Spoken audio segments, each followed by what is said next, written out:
Olá, meus queridos, como prometido, eu vim corrigir e falar um pouquinho dos exercícios que eu havia deixado para vocês. No primeiro exercício, que falava sobre as reformas religiosas, mais especificamente as 95 teses de Lutero, eu queria, antes de responder, apontar algumas teses importantes que vale a pena a gente ressaltar. A 21 e a 23 se complementam. Ele está falando da questão das indulgências, dela ser a única capaz de absolver as pessoas. Mas, ao mesmo tempo, ele quer julgar, né, na 23, que para se atingir, se ter o perdão desses pecados, certamente deve ser dado às pessoas mais perfeitas. E ele até faz esse comentário, que são pouquíssimas. Na 36, a gente vê esse complemento de pensamento, porque ao alegar que qualquer cristão verdadeiramente arrependido tem o direito à remissão plena de culpa, mesmo sem carta de indulgência. Então, ele está querendo dizer que não é necessário uma carta de indulgência para você conseguir o perdão divino, a entrada no paraíso. Isso vai depender se você está ou não arrependido dos seus pecados. Eu gosto também da 43, quando ele fala que deve-se ensinar aos cristãos que, dando ao pobre ou emprestando ao necessitado, age melhor do que se comprasse indulgências. Alegando que é melhor você ajudar as pessoas, isso vai fazer você atingir o reino dos céus, e não a compra de indulgências. Como na 44, complementando esse pensamento, ocorre que através da obra de amor, cresce o amor e a pessoa se torna melhor, ao passo que com as indulgências ela não se torna melhor, ela apenas fica livre da pena. Então ele acredita que a gente tem que trabalhar com amor, a fé a Deus, que isso vai nos tornar cidadãos melhores, não simplesmente cobrar a absolvição. Ele foi muito crítico, né? Principalmente com relação às indulgências nessas 95 teses. Vamos lá para as perguntas. Então, na página 43 tinha 3 questões. A primeira é: o que a tese 36 diz a respeito de riqueza e pobreza e perdão divino?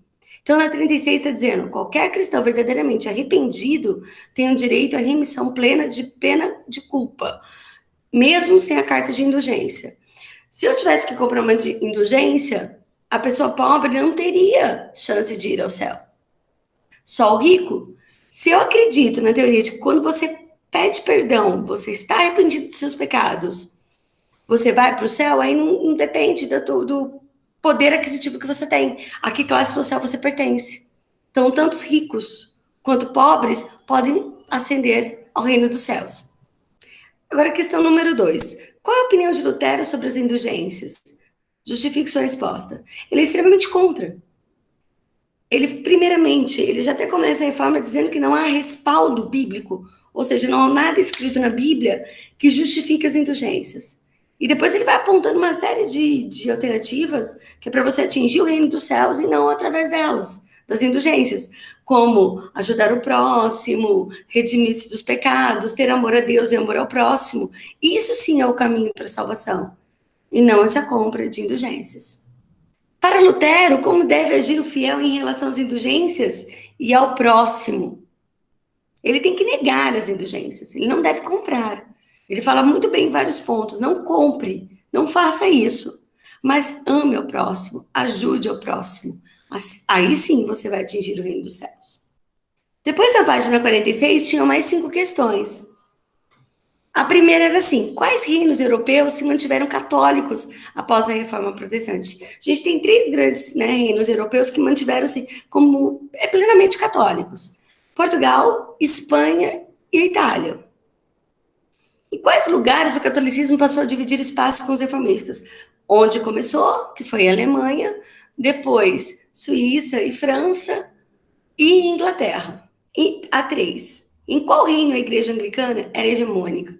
Foi na Inglaterra, porque o rei adota o anglicanismo a partir de algumas ideias de luteranismo, porque ele queria se separar da igreja, e ele impõe o anglicanismo no seu território. Por isso que ela vai ocorrer de forma hegemônica.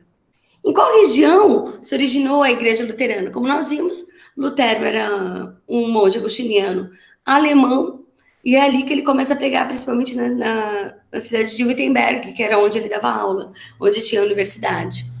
Número 5. A Península Ibérica e quase toda a Península Itálica não foram atingidas pelo movimento reformista. Por que a reforma não foi aceita nesses reinos? No caso da Península Ibérica, Portugal e Espanha já haviam passado pelo processo de unificação de seus reinos, e esses reis que dominavam, né, que adotavam o absolutismo, eram extremamente católicos, impedindo a ação de qualquer outro tipo de religião no seu território. Foi um prazer estar aqui com vocês. Um beijo e se cuidem.